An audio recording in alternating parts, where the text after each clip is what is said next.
Hindi naging maganda ang biyahe natin ngayong araw. Good morning mga lods, mga idol, mga kanel vlog natin dyan, ano? Ayan, so ano ngayon?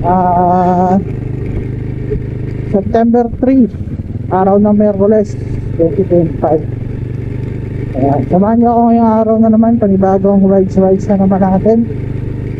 Ano, sa mga minsan hindi ko napapansin na tumatawag sa akin habang nagmumotor dahil mag-iingal sila ng sticker.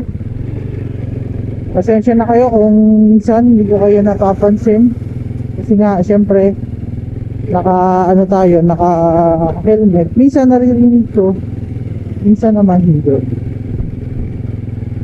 So pag narinig ko naman yan, humingi ko naman ako eh. So ayan, pasensya po sa mga sa mga hindi natin napapansin. Okay, so yan, samahan nyo ako ngayong araw.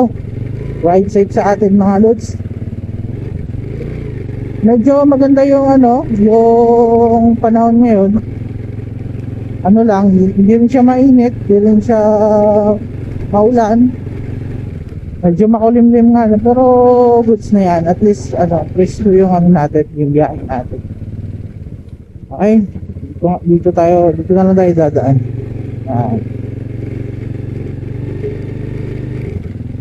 Ayun lang, for today's update. So, biyahe lang tayo hanggang sa saan tayo dalhin ng ating mahiwagang motor. Yan, so yun lang muna.